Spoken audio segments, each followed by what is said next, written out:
Bishnoi, welcome back to my channel. अभी हमने पिछले वीडियो में क्रॉस पॉलिनेशन के बारे में बात किया है। अब हम इस वीडियो में डिस्कस करने वाले हैं आउटब्रीडिंग डिवाइसेस, कि ऐसे कौन से डिवाइसेस हैं या ऐसे कौन से तरीके हैं जिससे क्रॉस पॉलिनेशन पे करवाया जाए एंड सेल्फ पॉलिनेशन को इग्नोर किया जाए या डिस्करेज किया जाए। So plants are having such devices जिससे वो क्रॉस पॉलिनेशन कर पाते हैं, सेल्फ पॉलिनेशन नहीं कर पाते हैं। सो द फर्स्ट डिवाइसेस, तो पहले आपकी टेक्स्ट बुक में ही ये दिया हुआ है, एजेंट्स ऑफ पॉलिनेशन के बाद वाला ये टॉपिक है आउटब्रीडिंग डिवाइसेस। इसका सिंपल मतलब है ऐसे तरीके जो कि प्लांट को क्रॉस पॉलिनेशन में हेल्प कर रहे हैं, ना कि सेल्फ पॉलिनेशन में। So it is the devices for promoting cross pollination. The first thing is unisexuality, जिसको डिक्लाइनी भी बोला जाता है। Flowers are unisexual. अब फ्लावर यूनिसेक्सुअल है तो ऑब्वियसली ना वो क्रॉस पॉलिनेशन करेगा, ऑब्वियसली कि उसको पॉलिनेटर की जरूरत होगी पॉलिनेट करने के लिए। सो सबसे पहला डिवाइस होता है यूनिसेक्सुअलिटी, कि फ्लावर यूनिसेक्सुअल होना चाहिए। Unisexuality are of two type, the one is monoecious plant and second is dioecious plant. Monoecious when male and female flowers born on the same plant. तो अगर ये plant है, if this is the plant, तो plant monoecious है। Monoecious का मतलब कि it will have female flower plus it will have male flower. So flowers are unisexual but plant is monoecious. तो एक ये तरीका है क्रॉस पॉलिनेशन को बढ़ावा देने का। एग्जाम्पल मेज, क्यूक्यूबिटा, कैस्टर, इन सब में मोनोएशियस, ये सारे मोनोएशियस प्लांट्स है। Next is dioecious plants when male and female born on the different plants. तो भी प्लांट ही यूनिसेक्सुअल है। डायोecious मतलब प्लांट ही यूनिसेक्सुअल है। Plant will be either male और it will be a female. तो ऑब्वियसली उस केस में भी क्रॉस पॉलिनेशन ही होगा। पपाया, मलबेरी, डेट, ये सब के केस में ये जितने भी प्लांट्स है those are dioecious plants and monoecious plants ये है। सो इन शॉर्ट यूनिसेक्सुअलिटी का मतलब सिंपल सा है, flower should be unisexual for cross pollination. So this is the first device. Second is dichogamy in bisexual flowers. तो ये तो यूनिसेक्सुअल फ्लावर्स के बारे में बोला। डाइकोगेमी के केस में in bisexual flowers when two sexes mature at different intervals and avoid self pollination। मतलब अगर फ्लावर बाइसेक्सुअल है, फ्लावर एक ही फ्लावर के अंदर मेल एंड फीमेल दोनों रिप्रोडक्टिव पार्ट है, स्टिल सेल्फ पॉलिनेशन को अवॉइड करके क्रॉस पॉलिनेशन हो सकता है।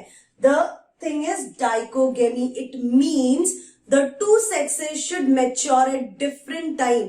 दोनों की मेच्योरिटी जो है वो सिंक्रोनाइज्ड नहीं होनी चाहिए। मेल पहले डेवलप हो या मैच्योर हो या फिर फीमेल पहले मैच्योर हो जाए। अगर फीमेल पहले मैच्योर हो जाती है तो दूसरे पोलन आके उसको फर्टिलाइज पॉलिनेट कर सकते हैं। सो टू टाइप्स होते हैं डाइकोगेमी के केस में भी। प्रोटेंड्री, प्रोटेंड्री मतलब when the male part will develop or mature earlier than the female. So anther mature before the stigma matures. Jasmine, coriander, lady's finger in cases में protandry condition होता है। It means जो anther है वो पहले mature होके pollen grain dehisce करेगा, female stigma के रिसेप्टिव होने से भी पहले। Protogyny, stigma matures earlier than the anther. जो स्टिग्मा है वो एंथर से पहले मैच्योर हो जाना चाहिए।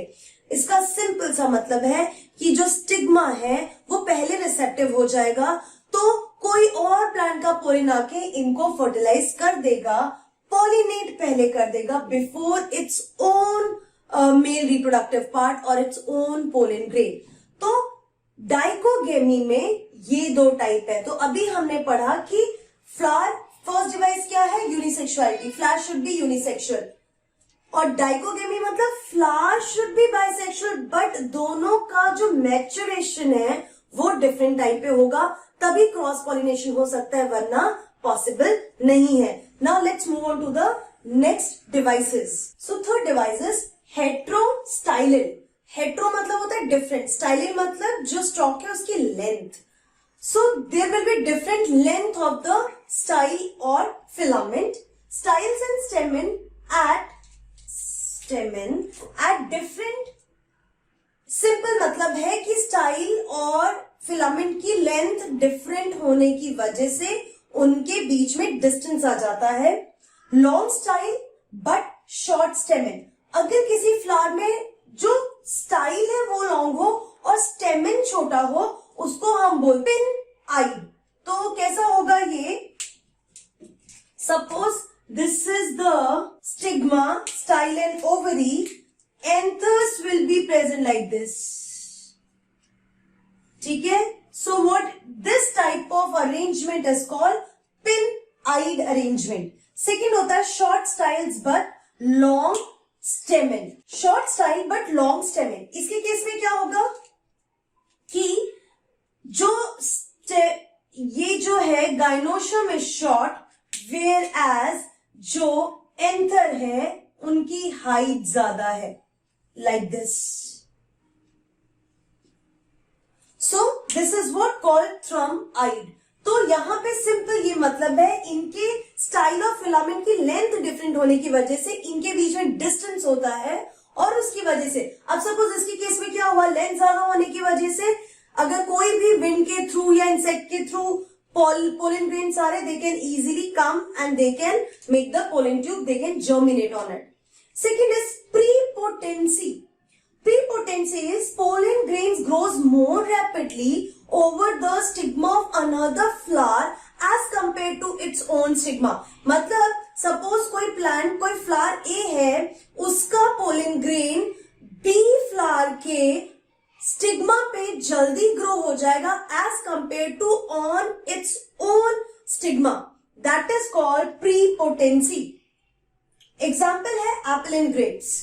Next is self sterility. नाम से पता चल जाता है सेल्फ इनकम्पैटिबिलिटी मतलब there will be some genes because of which the stigma will not be allowing these own pollen grains to germinate on it. Pollen tube ही बनाने नहीं देंगे, तो खुद के pollen के लिए they are sterile. So pollen fails to germinate over stigma of the same flower or of its own flower. तो उसको हम self sterility कहते हैं, and because of the presence of some sterile genes on both. अब stigma और pollen grain दोनों में वो स्टेराइल जीन्स होने की वजह से स्टिग्मा और स्टेराइल जो है वो इनकम्पैटिबल है एक दूसरे के लिए. वही कोई और पोलन आके स्टिग्मा पे जर्मिनेट हो सकता है.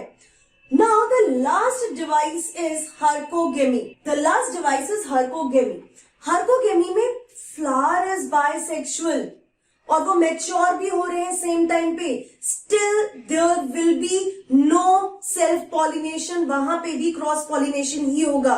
The reason is physical mechanical barrier present between the male and female reproductive part. So in some bisexual flowers stigma anther matures at the same time. Presence of mechanical barrier between anther and stigma. Male and female reproductive part are present at some distance. अब इसका example के through समझाएंगे. That is in calotropis and orchid flower के case में क्या होता है, pollen present in a sac and lifted. अभी कैसा है कि अगर हम बात करते हैं कैलोट्रोपिस के केस में, तो कैलोट्रोपिस के केस में इस तरीके से सैक में प्रेजेंट होते हैं pollen grain. This is the pollen grain.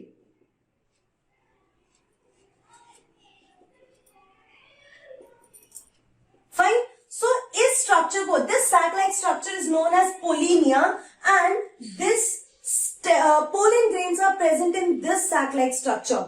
अब ये जो sac like structure है, even if they reach to their stigma, actually होता क्या है कि ये इतने heavy होते हैं कि ये खुद से नहीं जा पाते स्टिग्मा में. इंसेक्ट्स इनको कैरी करके लेके जाते हैं. So because insects are carrying it, pollinator है इंसेक्ट्स, तो they will take it to the other flowers और वहां पे पॉलिनेशन होने के ज्यादा चांसेस होते हैं कि जैसे ही स्टिग्मा पे आता है, these pollen grains will be released on the stigma. So polonium ये खुद नहीं जा पाते, पोलन ग्रेन खुद अपने ही स्टिग्मा पे नहीं जा पाते हैं, these will be carried by the insect, और जो इंसेक्ट लेके जाता है तो it takes to the other flowers stigma. तो ये एक हो गया बाइसेक्सुअल फ्लावर है। बाइसेक्सुअल होने के बाद भी सेल्फ पॉलिनेशन नहीं हो रहा है, क्रॉस पॉलिनेशन हो रहा है। दूसरा, kalmia, stigma exposed and anthers are present in the corolla pocket. जो इनका स्टिग्मा होता है वो एक्सपोज होता है, एक्सपोज होने की वजह से कोई दूसरा पोलन आके इसको पॉलिनेट कर देता है, और इसके खुद के जो एंथर्स होते हैं, इसके खुद के जो स्टेमेंस होते हैं, they are present in the corolla pocket. तो पॉकेट में प्रेजेंट होने की वजह से they will not be able to reach up to their own stigma. So here also self-pollination will be taking place. So I have taught you about the devices which helps in cross-pollination and they discourage the self-pollination. तो ये जो 6 devices है, अच्छे से इनको याद रखना है। आपसे कई तरीके के डिफरेंट क्वेश्चंस पूछे जा सकते हैं इस टॉपिक में कि अगर बाइसेक्सुअल फ्लावर है तो क्या पॉलिनेशन, क्रॉस पॉलिनेशन हो सकता है? यस, क्रॉस पॉलिनेशन तब भी हो सकता है। You can write these points from the outbreeding devices. So see you in our next video. Till then, keep learning and be safe.